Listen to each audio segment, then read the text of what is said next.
Joker, you got a question for us this week? Yeah, this week I think I got one.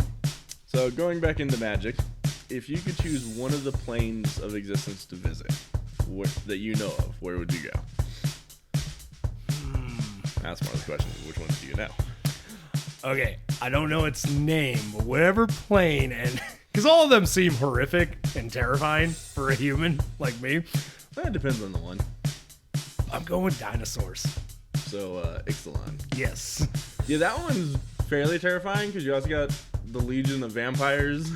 Wait, that's where they are? That's where one of the groups of vampires in the Magic universe are from, yeah. That's awesome. Yeah, you got one faction that's vampires and one's that's dinosaurs and dino hunters. I mean, I want to see the dinosaurs. I want to hold a baby dinosaur. Okay, of course. And for me, it'd be either Amonkhet or Theros.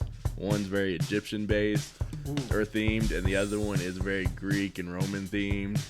I was like, knowing my obsession with history, those are definitely places I would love to go. Those would be pretty fun to go to. I'll give you. I wouldn't mind visiting those ones too. See, not all of them are that bad for humans. True. Well, at least Theros. Amonkhet, yeah, it can be. Yeah, it doesn't want to have like zombies. Yeah. A lot of them. Okay, folks, that leads us into this week's episode of Are You a Fan? Presented by MoonBound Productions. If you like the episode, give us a like, share, follow, and, maybe annoy a friend into watching. This week's character, that brings us to this week's character. Elspeth Tirel. Did I say that right? To be honest, it's like most of our Magic episodes. I go off of what I've heard offline, which is, that was close, is Elspeth Tirel. Elspeth Tirel. Again, this is what I've heard. I have no idea how to actually pronounce it. If we were wrong, then, we apologize. Okay, let's get into it. Okay, so place of birth. Unknown plane containing a metropolis of New Capena. Yeah, again, not sure. That's also the new set. I have no idea how to pronounce it. I'm going to be honest with you. I feel like I'm going to butcher a lot of words because I'm going to be thinking that they are some magic word. Okay. Probably. She is 27 at the time of death. Wow, that's a young... Man, that's medieval age. Honestly, from what I've learned and gathered from looking at different characters, that seems to be about most of their character arcs are in their 20s. I mean, the brightest stars burn the fastest. Right. I mean, because Jace was in his 20s. Oh, yeah. The next character we plan on covering, Gideon, was also in his 20s. Dang. Except for a few of the past ones we've covered, which were ancient walkers. Like, most of them seem to be fairly young. I mean, I guess life of an adventure. Yeah. Okay. So, her life immediately prior to her ascension would be spent as a prisoner along with many other beings, locked tightly away and tortured. In this prison, the Phyrexians of her homeworld tended to those of their numbers that felt insane. Elspeth and her peers were a distraction meant to soothe the insanity of the flawed Phyrexians. So, to kind of, allude to the Phyrexians, like they were these corrupted machines and metal beings that it was through like an oil, like they could corrupt other things. But yeah, none of it was ever perfect. I mean, I feel like that goes with the whole corruption concept. Yep. And that the whole like pursuit of perfection, but there's no such thing. Exactly. Okay, so when her dark warding came for her, she responded instinctively with a powerful spell and planeswalked away to Theros. She was only 13 at the time. She spent the next few years of her young life seeking a place that was safe, suffering unknown hardships until finally she stumbled across Bant, one of the shards of Alara. Yeah, so Alara, which was something we'll talk about here in a second, was a plane that kind of separated, and each of its shards were a 3-color pair. Oh. And Bant is the blue, white, green one. Okay. A little more of the, normal ones that I've seen out of all the... Like, it's the most human one from what I've seen. Okay, but it's kind of an interesting concept, though, like a plane shattering and becoming an object, Right. and or a autonomous being. Yeah. That's the best description I can think of. Okay. So, into the Alaran paradise, in Bant, Elspeth would find everything that was missing from her life: community, love, and most importantly, peace. At 16, she was training and eager to become a knight of Bant. I mean, heck, yeah, you gotta have goals in life. Right. Let's see how that goes for her, though. She settled in the nation of Valeron. Once again, apologies. No idea. And at 17, she began her training as a squire. Squire, bring me my sword. In a short 3 years, she was knighted, younger than almost anyone. Well, that's an impressive goal. Right. Her fellow knights had no knowledge of her ability to planeswalk or of her origins.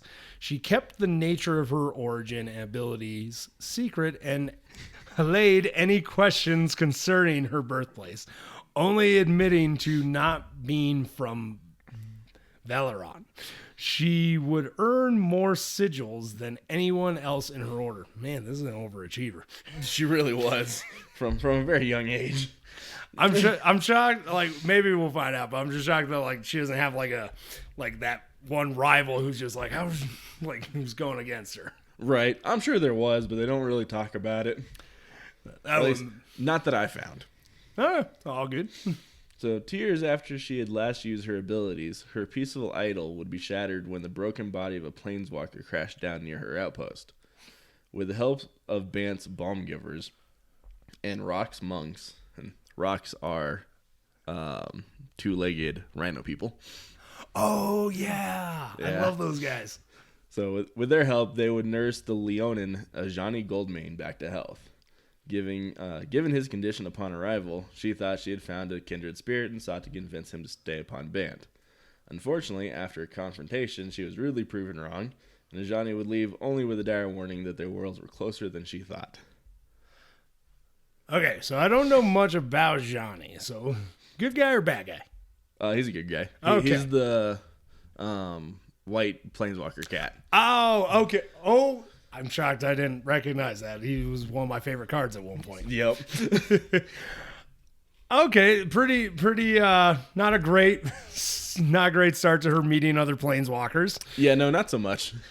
And also probably not a guy you'd want as a kindred spirit in that. If I know, he always like from what I can tell of like some of his flavor text or anything in that, he seems pretty like that grumpy guy. Oh yeah, but it comes from the stuff he's seen and done. Which fair.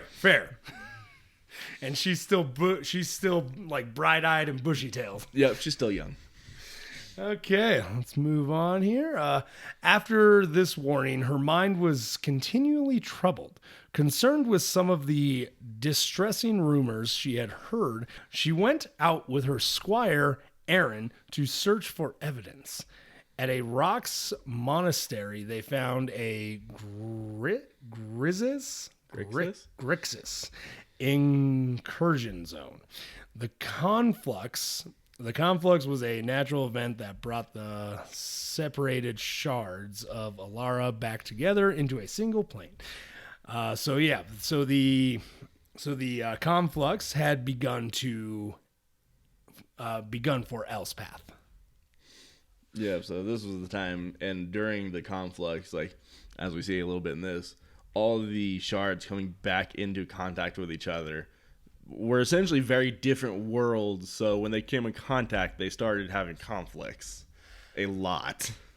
I mean, that actually does kind of make sense. Like, even right. though it's like the shards clearly want to be together. Right. But the problem with that is because, they've been separated for so long, that's going to create different environments. Yep. And then, I can see easily how that would create a major conflict. Different kinds of creatures on each kind, different moral stances, all sorts of differences that, when they come colliding together, does not mix well.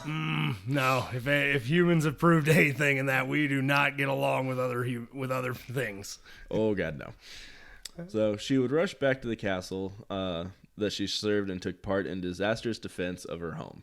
Aaron fell to the enemy, and something in Elspeth finally broke. She would cast aside all rules of civil warfare that Bant cherished and unleashed her full powers, devastating her enemies and bringing Aaron back to life. All the members of the castle would look at her with a newfound respect and admiration, but what she felt in their eyes was expectation and accusation, as if she had betrayed them somehow. She would strip herself of her sigils as a result, feeling the weight was too heavy to bear. It seems like that just feels like that one person's like, I failed. And everybody's like, you did amazing. You saved us. Right. It's like, I failed you. And they're like, what are you talking about? I mean, I can kind of see that, though, because if she went and completely went against what they see as civil warfare, it makes sense.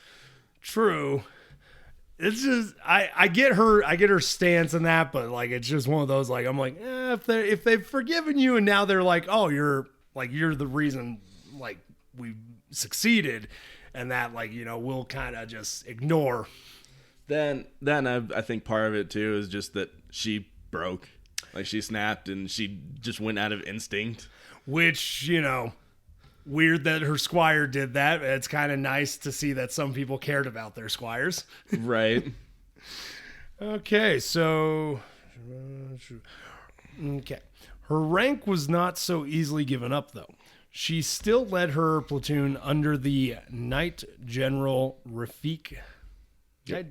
Okay. At least I'm assuming that's what I've heard. Knight General Rafik during the Battle of Jace? Jess? I don't know. Jess.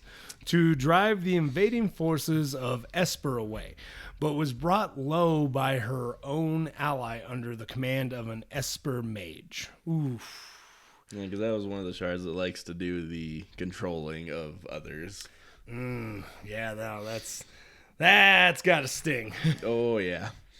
And so, as a result of her injury, she would no longer be allowed to fight on the front lines, but she refused to leave to let Bant suffer in strife. She sought some way to help with that in mind. She would interrogate Gwafa Hazid in hopes of learning who had manipulated the events behind the destruction of Giltspire Castle, which marked the start of problems in Bant. Gwafa. That sounds like a side dish. Right. And his whole name kind of sounds like a side dish. Right? I'd like the Gwafa Hazid to go along with my chips.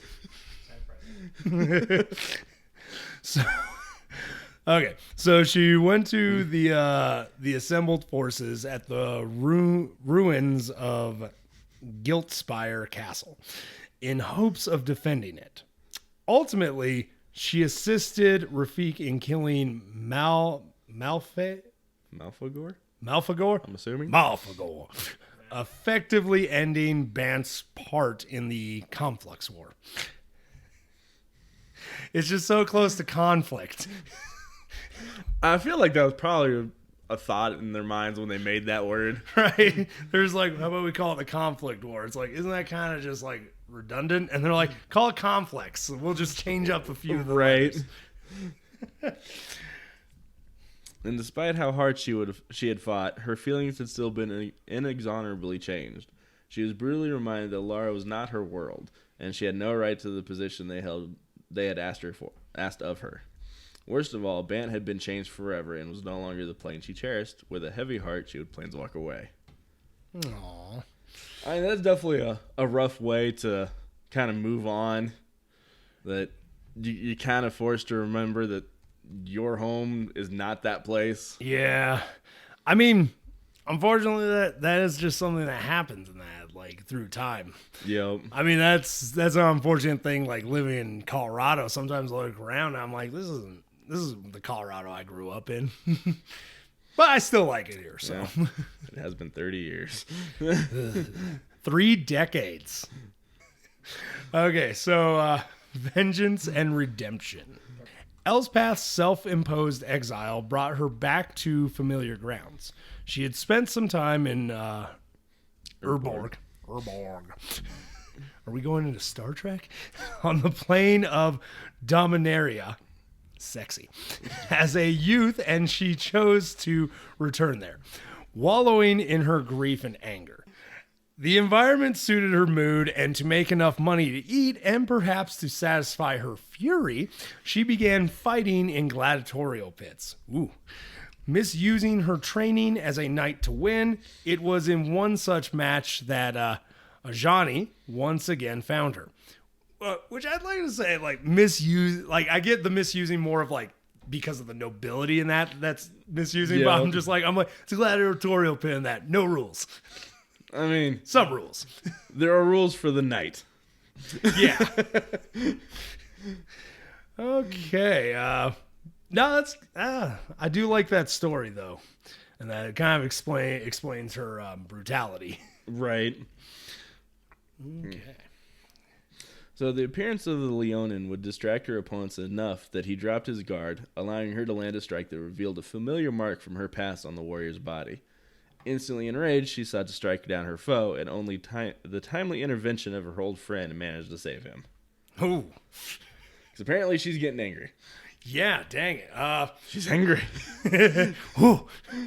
Which I guess good thing he intervened, because, like, I'm sure we might figure out what that mark and everything is here, but, like, clearly this guy, even if he was your enemy at fought for your enemy at one point, clearly he's not in a great state. Right. And he's either left or been enslaved. So maybe don't take out all that rage on a dude who's just like, I'm so glad I got out of that army. Sees you and is like, oh no. Yeah, talk about having some flashbacks. Right? After the match, Ajani informed Elspeth that he had been tracking her. Hoping to convince her to return to Bant, he scolded her, telling her that there was no honor in what she was doing, that ultimately she could still help Bant if she would just return, and that she was wasted in a wretched place like Urborg. Which I get, and he's not wrong. Right. It definitely fits their dynamic and who he seems to be as a character.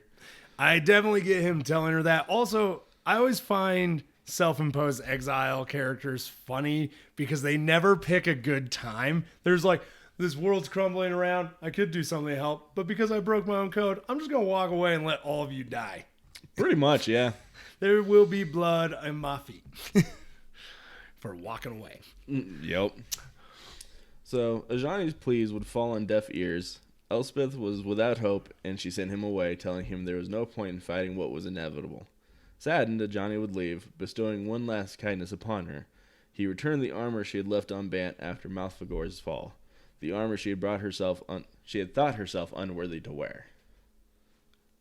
God, I can't wait for Netflix to make a show out of this. That's like a classic trope in films. Oh, yeah. Like, I'm just going to leave this right here. Oh, yeah. Mess with you mentally. Yeah, it was your armor. You deserve to have it back. And then just walk away like, I got him. Oh, I'm getting excited about this, honestly. Okay, so later that night, Elspeth found Koth. He demanded to know where she knew of his mark, and she refused. He told her of the mark, that it was a reminder of the people of his plane, of those who had fallen to the Phyrexians, and his vow to stop them. The next morning, Koth took Elspeth to a ruined structure called the Tomb of Flesh. Yeah, it's just a little foreboding. Yeah, man. Ooh. Yeah, so Koth is another planeswalker, too. Okay. That I know extremely little about. I know pretty much what the story tells. Okay, cool. They spoke of their homes, of the places they cherished, and once more Elspeth lamented Bant's fate. Koth would use his geomancy to create a path to the tomb and conjure a light. Elspeth saw a haunting image from her past, and once more, terrified and chilled, she fled from the dark corners of the world. Man, so this person does a lot of running. Right up there with Jace. Yeah, But at least she keeps her memory. True. Yeah, Jace was kind of a jerk. I actually I like this character. I'm liking this character more. Oh, yeah. At least her running's a little more like of actual trauma. Right. Like, it's not just I'm a loser, I'm gonna run away. Yeah. It's more of like she had a lot of successes, but like with what she's seen, it makes sense that she would just want nothing to do with it anymore. Yep. Koth found her once more at the ruins of a castle and asked her to come with him to the hero's memorial. Once there, he gifted her with gems, telling her to trap her fear in them. But she simply stated that the past is not so easily forgotten. Here in the temple, Koth communed with the stone altar and learned only one thing. They must find Venser. Ooh, I have Venser Journals card. He was another planeswalker as well. Okay. Like, most of the stories with the other characters, they just run into each other a lot throughout the stories of Magic. I swear it's like the sparks like talk to each other or something. I mean, I feel like Magic the Gathering is just a giant Pulp Fiction. Yeah, pretty much. Just multiple stories that kind of coincide and like cross. keep converging. Yeah. So the Artificer would not be hard to find, being a long-standing target for the Acolytes who tended the memorial. The pair went to see Venser, and the pair were shocked to find a Phyrexian vessel being rebuilt, improved in fact, to act as a plane-shifting ship. I'm sorry, what? So basically, it was becoming a ship that could do what planeswalkers do without a spark. Okay, cool. I thought So let other people do it. Actually, that's actually kind of cool. Yeah, it was. It seems to be a thing that's continuing in the story right now with the Phyrexian Praetors. Oh. They're collecting stuff to, it sounds like, to kind of bring something like this back. I kind of like it, though. I kind of like the concept. Right. The only reason I'm like, the only reason I don't like is generally when people start building things like that, it's never really for a good reason. Oh, yeah, no.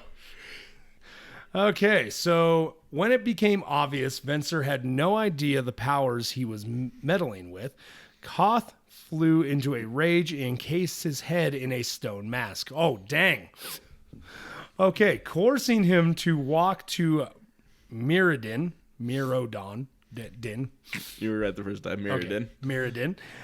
Elspeth was appalled at the sudden violent act, but Koth did not care, stating simply that he had no choice. He appealed. Oh, now it's appealed. He appealed to her once more to come and help him, to atone for her mistake. He did not wait for her answer, leaving her to make the decision herself. I mean, fair. It's like, I got things to do. You think on that. Right. It's like, I'm done waiting on you. I would like for you to come help, but I'm not going to wait. You got to figure this out on your own, apparently. Which, fair. Honestly, the stone mask thing, I was like, dang, that came out of nowhere. Right. It's pretty brutal, too. Oh, God, yeah. So, to very much shorten up like 7 paragraphs that would have been in here as well.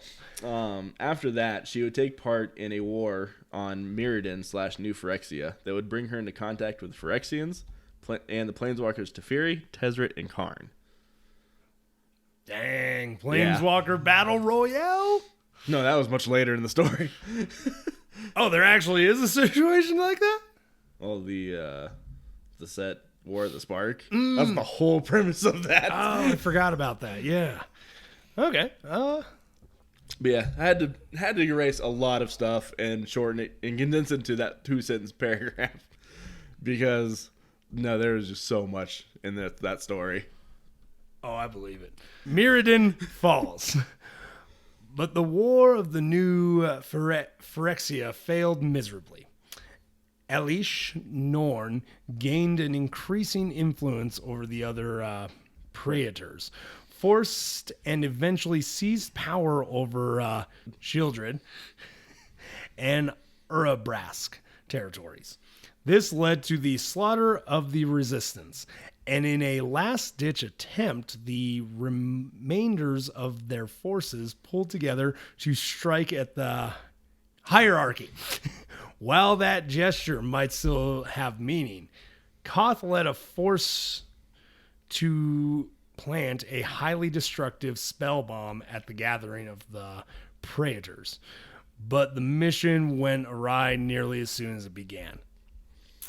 Yeah. Because, sometimes those kind of things just aren't going to happen, especially if you're pretty much the last of your resistance. That's never going to go well. Yep. Make the plan. Expect the plan to fail. Throw out the plan and just kind of wing it. Yep. Oof. That is rough. So their forces would be decimated to the point that Elspeth wondered if she and Koth were the last quote-unquote natural beings on the plane. Surrounded by the Praetor's forces, Koth and Elspeth told Elspeth to leave, using his power to sink her into the ground so that she would only have one option left to her. He erected a shield to protect her from the blast, but the Phyrexian forces finally broke through, and a Phyrexian obliterator grievously injured the trapped knight before she could leave. In a half-lucid state, she planeswalked away, incapacitated and delirious from her near-fatal wounds. Nothing like forcing your friend to leave by trapping her in stone. Yeah.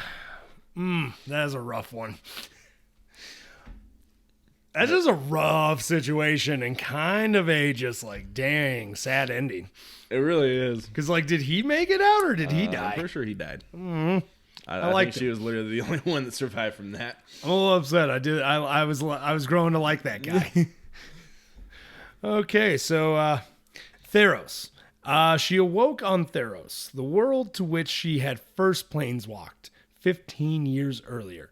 She had been drawn to the plane for the divine nature of the gods, in hopes they would provide stability. Honestly, it makes sense that she would planeswalk there in the state she was in. Oh, yeah, it's somewhere she knew of. And I'm sure from what little time she spent on there, she knows it's a relatively safe plane. Exactly. In comparison to probably many others that she has visited at this point. There are so many that are just horrifying and dangerous. Yeah. So, in the past, she had witnessed a battle between Heliod and Perforos, and had found the Sword of Chaos when it was knocked to the mortal world from Perforos' hand. It was during this brief period she had met Daxos and earned the attention of Heliod, which is the white sun god. However, overwhelmed by the presence of the god, she would flee, taking the sword with her as she went.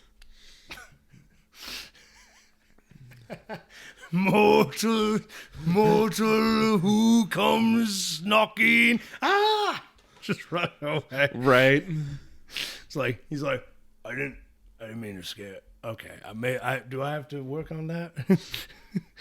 Okay, so after Mirrodin, is that the one I'm reading? Yeah. Okay. After Mirrodin, Elspeth landed at a temple of Phyrexia's? What I go with. Phyrexia's worshippers, and wrote a letter to Ajani, rolled up in a bottle and then dumped in the bogs. A custom for the prayers of Phyrexia's worshippers. Huh. Message in a bottle. Literally. Okay. I feel like makes me wonder if she thought it was going to go somewhere or if it was just a gesture. Yeah. It seems like unless he comes there, from what I know of the Magic universe, I feel like unless he went there, he would never get it. Yeah, and I feel as though more of a gesture in that because they did just say it was a custom of that church and those followers. So I feel like more of the whole lighting the candle or probably type thing. So once her strength was regained, Elspeth would journey out, hoping to find a place in the world where she could learn of the gods and understand their abilities. This quest drew her to Akros, where she joined a missionary band to earn a place within the city.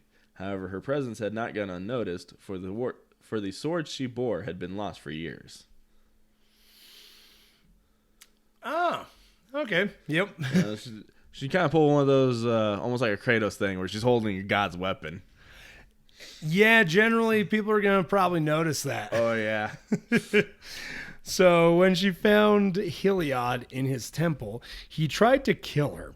Wow, that escalated quickly. Yeah. But he was rebuffed by her magic, stunning the supposed king of the gods. That's embarrassing.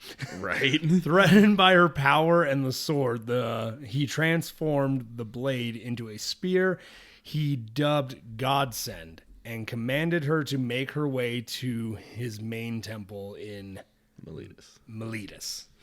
Oh, wow. That was a series of events that did not go exactly where I was expecting. Right. It was a bit of a roller coaster. Also, yeah, like I imagine, just a little embarrassing. King of the gods, terrified of this mortal. I mean, holding a god weapon, which is one of the few things that can harm a god. True. Actually, yeah, that's a valid point. Because if I remember correctly, the way the story goes with the sword is like that was one of the only things that could kill him because it came from their plane of existence, essentially. That actually makes sense. There's a lot of things like that. So, however, the journey was not to be a peaceful one. Every god wished to possess the weapon, and were all driven into a frenzy, manipulated in secret by Xenagos to fear what the others might do should they claim the blade. So, of course, you always got to have that kind of trickstery character messing with the gods. It's amazing that tricksters are allowed to just, like, exist in certain pantheons. Well, the worst part is he's not even in the pantheon yet. That comes later in the story. Oh, wow. Okay, so At this point, he's another planeswalker. Impressive. The caravan that Elspeth traveled with was set upon again and again until at last the gods nearly destroyed much of Theros in their blind desire. Krufix commanded them all to return to Nyx, where they would be unable to harm the mortal world. But Nylea was the only one aware of the threat looming upon Meletis, even as he did so. Okay. Now that we got through that. Yeah, she just wasn't lucky because they kept just coming and going after her and just destroying the world. Oh, man. And then one of the other gods apparently had enough hindsight to not get tricked. Was like, no, we need to stop this and get back out of the mortal world. Yeah, well, at least one of them caught on and, kind of fixed things. Right. Man, having gods just come at you is just like, oh, that's like a boss battle every other night. Yeah. Okay. So Elspeth encountered Pulchronos, a massive hydra which had slain countless warriors. Elspeth engaged the hydra with the help of Daxos and succeeded where so many had failed, slaying it. This feat of heroism secured her place at the Temple of Heliod in Meletis as the god's champion. Going from thief to the god wanting to kill you to now their champion. I mean, he still wants to kill her, but yeah, it's a weird place to be his champion at the same time. Like, I want to strangle you, but you're pretty amazing, and it's like that like having that worker who's just like, I want to kill him, but dang it, they do a great job. Right. Okay, so journey into Nyx. Months passed as she learned what the priest of Heliod had to teach, but mostly she found she enjoyed the time spent with Daxus the most. They grew closer, but he seemed reluctant to answer her questions as she wanted him to. He pushed her away using Heliod's dogma to keep her from learning too much. At last, they had an argument that seemed to drive a wedge between them, but Daxus apologized and asked her to travel with him. Okay. So the love blooms. I was going to say a little bit of a will they, won't they type thing going on. Yeah, and it's when it ends in disaster. Let's Foreshadowing is pull foreshadowing. that Band-Aid off now. Okay, that's good to know. That's good to know. Yeah. So when they returned to Meletis, they found Anthosia waiting for Daxos, and stories of the Nyxborn attacking humanity. The only option they could find was to consult the ageless sphinx known as Medame, I'm assuming. He had nothing but dire predictions for the pair in a vision of Akros under siege. Because, why would you go to a sphinx? They're never very forthcoming. I mean, they literally speak in riddles.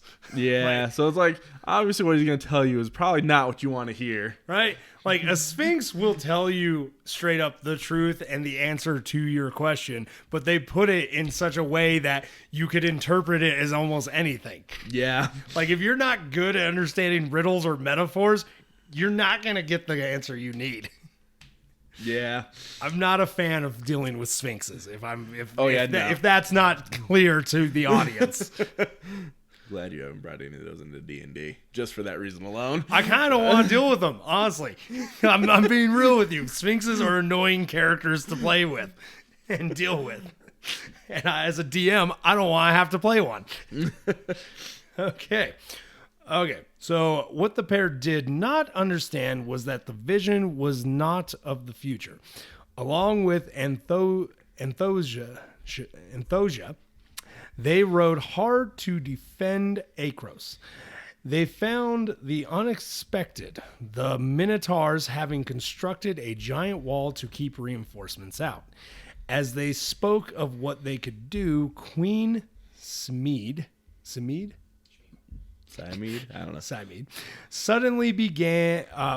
barged in, saying that they had captured the satyr. Satyr. I was like, satire. Okay. They captured the satyr that demanded to speak to Elspeth. Okay, so somebody coming in from somebody who might know her. Yep, unfortunately. But it's definitely kind of interesting seeing how the Minotaurs fought the battle. We're like, we're going to build a wall on the outside so nobody can come in to help you. Which is actually kind of a brilliant tactic. Right. All right, can we pause real quick? My sister's calling me, so I need to figure out. So she was led to the dungeons where she found Xenagos chained. He told her that he knew how they could destroy the army without ever battling, and she listened to him tell his plan. They would raise the river that ran through Akros and sweep the army away. But for it to succeed, Siamede and Daxos would have to raise the river while the invaders were distracted. When King Annex heard this plan, he knew the perfect distraction and challenged the Horde's leader to a duel. Naming Elspeth as his second, the plan worked and Akros stood. So they literally just drown their opponents, basically. Release the river. That's a great way for humans to beat Minotaurs. Honestly, yeah, because Minotaurs will just wreck a human. Oh, yeah. They're huge, man. They're bulls. And you gotta think these are bipedal Minotaurs that are trained in fighting. They're not just They're not just barbarians. Yeah. They're not just living in the hills like... Right. Oh, that's actually terrifying. Minotaurs that are like disciplined and structured. Yeah. That's a horrific concept. After leading the armies of Akros to victory, the king ordered a celebration that was held to honor her victory. Together alone in their tent, Daxos and Elspeth finally realized their feelings for each other, but it was not to be. Xenagos appeared as they slept. Thrilled with how well she followed his plan, he controlled her and brought back her darkest memory. Trapped with the Phyrexian obliterator looming over her, but she struck out and killed it, only realizing too late that she had just killed... My God! She killed Daxos. Told you that had a dark ending. Holy... That isn't just dark, that's messed up. Like, yeah. Dang. Yeah. So there's going to be some heartbreaks in the Netflix series.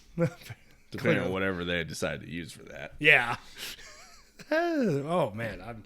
I need to read these books. These sound like amazing stories. Oh, yeah. They really are. Okay. I've recovered. Continue, Joker. So, outside the tent, the revel had been suborned by Xenagos, and as she fled, she saw Xenagos ascend into Nyx. She was met with scorn by the citizens of the polis and fled for her life into the wilderness. Her world was thrown into chaos as even the gods she had sought to understand turned against her. Heliod was wroth, believing she was implicit in Xenagos' plan and sought to destroy her. Yeah. This was a very long-ended plan by Xenagos to become the god of revels. Oh. Because, like, the way the Nyx and the gods in Theros work is kind of that concept of the more you believe in them, the more they become gods and the more powerful they become. Okay, so by him throwing this huge revelry, he ends up becoming the god of revels. Okay. Wow, that was a really... Yeah, and she just kind of got, unfortunately, stuck in the middle of it. Yeah, I mean, he had to do it to somebody, I guess. Yep.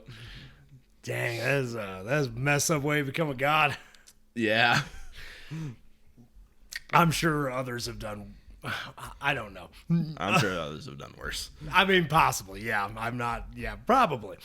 Okay. So, cast out, she found an unexpected ally in the Leonin. With the help of Brimaz, she reunited with her old friend Ajani. He was curious about what had befallen her, but she refused to speak of how badly she'd been hurt.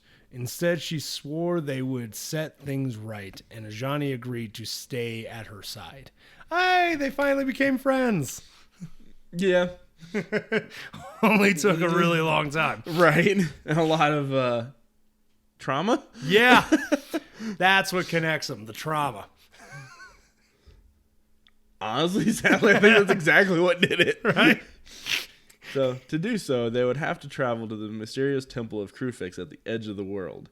They traveled by river from the Nessian fort to the Siren shipyard, seeking the legendary mariner, Calife. Standing amidst the shattered wreckage of the ships, Ajani called up the legendary sunken ship known as the Monsoon. And to their surprise, Calife appeared as soon as her ship had risen from the deep.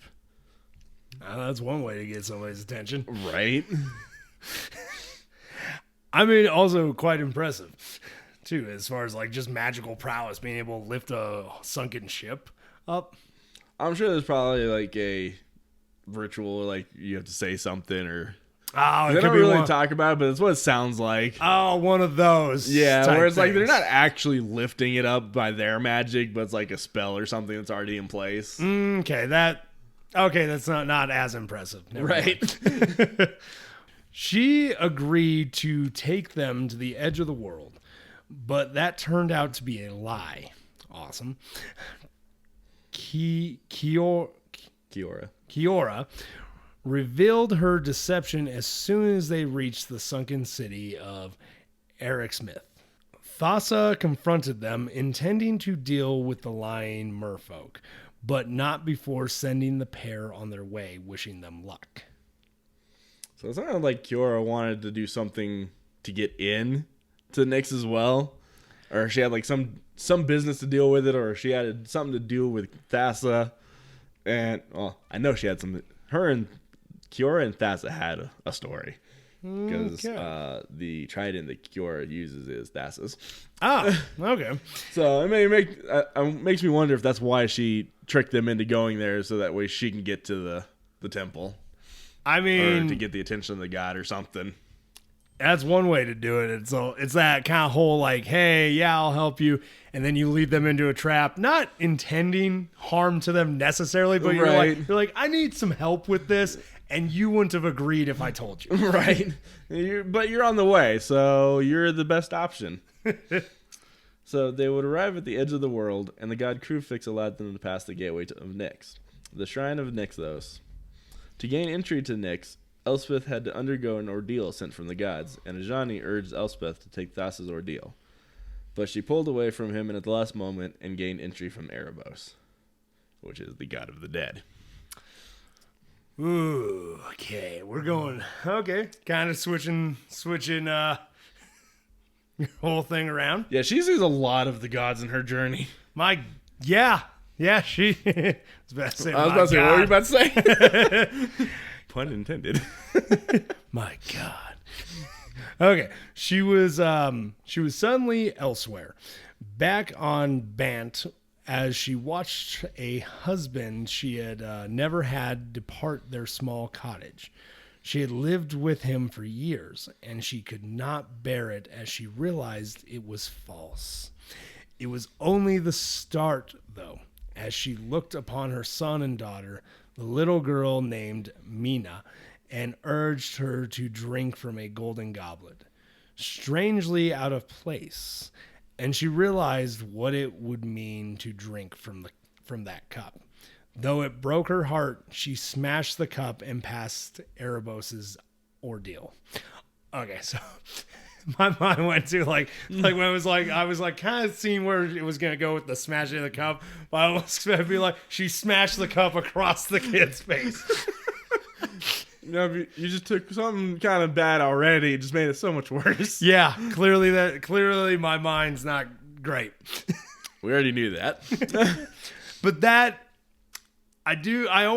one of my favorite things a villain will use on someone is the personal heaven trap. Yep. And that like your own personal prison that's impossible to get out because it's what you want. Oh yeah. And I love that. It's always nice seeing how people react to that in them stories. Oh yeah. It's a fun one to really go in depth with a character. Right. So, haunted by the memories of the life she had never lived, the pair set to the task at hand. They confronted Xenagos and battled the god until at last Elspeth struck him down. And as Xenagos' body fell back to Theros, Elspeth offered her life in trade for Daxos, a deal the god took gladly. Ajani insisted that they could escape. The battle had taken its toll, and Nylea warned the pair that they must flee before Erebos or Heliod found them. They managed to reach Nykthos again, and before Heliod appeared, using her own weapon, fatally wounded Elspeth. Because, even she can't make it out of her story. I mean, that is truly the tragedy of a hero. Yep. Or an adventurer, or... Yeah, no. It never ends good. So, the underworld. So, yeah, because unfortunately, her life did not end at the end of her life. If I get to the afterlife and I find out I have to do things, I'm going to be real upset. Probably be better than what happened to her. Well, let's get into it. So, Ajani took his dying friend back to Theros and prepared to fight the agents of Erebos that were coming to claim his friend. But Brimaz's warriors ambushed him, pulling him away for his own good as his friend died. Okay, it's so definitely got to be a harsh way to lose your friend. Yep. I was going to say, already off to an amazing start in the underworld. So as her life ebbed, Elspeth would pray to the god that had killed her, asking for peace at last. However, on Theros, death is rarely the end of a traveler's journey. In the underworld of Theros, most ordinary humans would be doomed to dwell in the eternal gray realm, or to surrender their identities and become the returned. But Elspeth is no ordinary human. So yeah, with the return, it's Theros' version of zombies. Where they have golden masks and have no identity whatsoever. Oh, I remember that's how that. they make it out of the underworld. That's kind of a crock. Yeah. like, hey, we'll wait, I can go back. They're like, yeah, totally. You just aren't gonna be you. Pretty much. Like, they're like, what? They're like, yeah, no, you will have no memories or emotion. You're gonna be a zombie, basically, in every sense of the word. Yeah. Yeah, no, I don't know if I'd take that deal. The underworld sounds better. She noticed a young girl who is about to touch the veil, but then she is shocked that the girl's face is a husk, and the returned dragged her underwater. She drowned until her spark is regained in a blinding light. Despite her tragic end, she still holds her reasons for upholding her honor close to her heart. Her deep love for Theros, her companions, and the innocence that she has sworn to protect. Oh, that dang knight's oath. I kind of like it. I like it. Right. And I can respect the standing true to your convictions, even in the face of oblivion. Right, and she did, even after oblivion.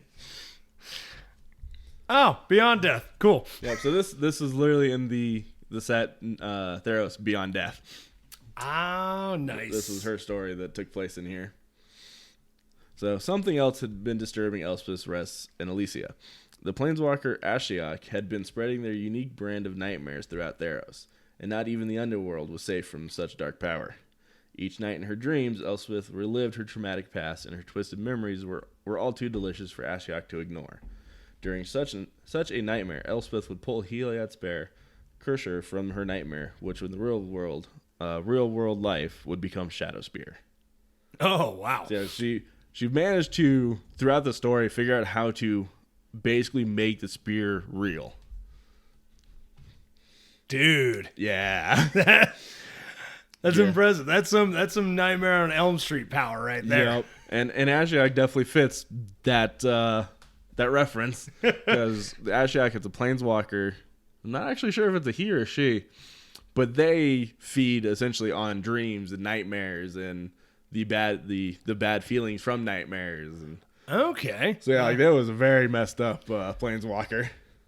Yeah, that kind of is. Wow. But also very impressive on her part. Right. And that, like, dang. Okay, so Elspeth would eventually try to escape from the underworld, gathering allies and followers on her path for vengeance against Heliod. Her escape attempt brought on the wrath of Klothys, the god of destiny. Klothys sent the Nyxborn Calyx to bring Elspeth back. However, she would always defeat him. Calyx, however, would learn more and more about Elspeth with every fight, improving at every step. That's a little terrifying. Right. That's that whole like, oh, no. Because I can't die, I'm just going to keep getting better and harder for you to defeat. Yep. Okay. But awesome that she's forging a path ahead. Oh, heck yeah. And so Elspeth would claim that Shadowspear was the true Cursor and that Heliod's bear was a fake.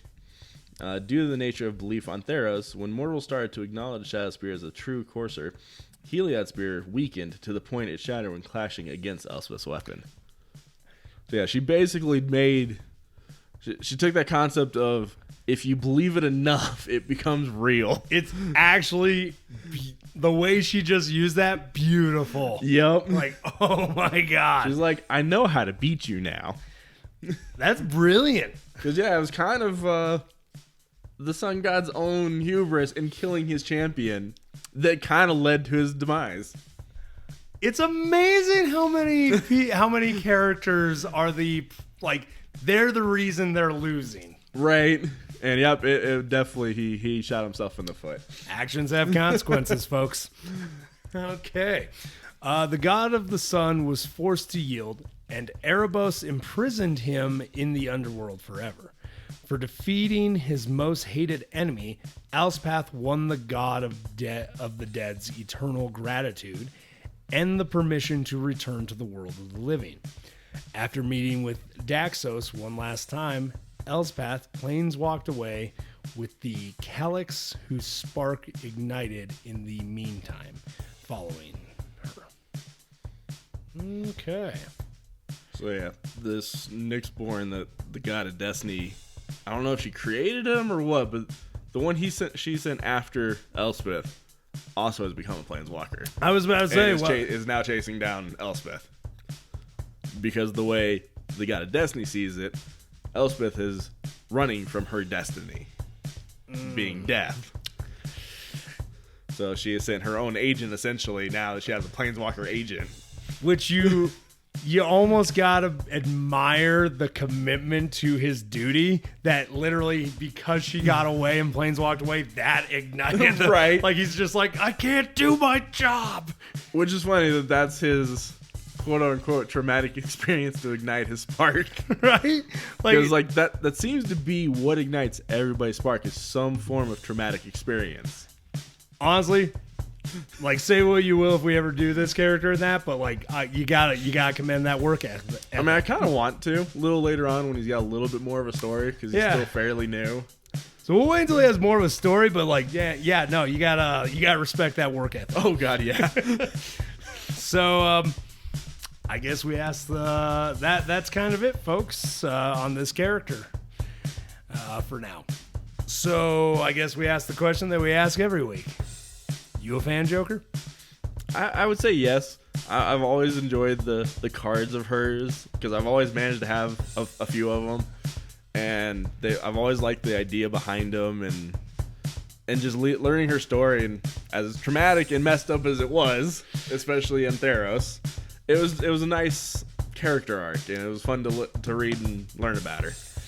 I'll say, yeah, like, honestly, unfortunately, this is the sad thing, but, like, honestly, a lot of trauma, a lot of, like, bad things happening to a character create a very rich story. And her story is just so rich. So I'll admit, I'm a fan too. For anyone that's still listening, if you got something out of this, enjoyed the episode, or even liked the character before from a movie, comic, cartoon, hell, even that t-shirt that you saw one time, you're a fan too. If you want to jump on this train, why not subscribe and share with a friend? d-rael out. Y'all keep riding them rails.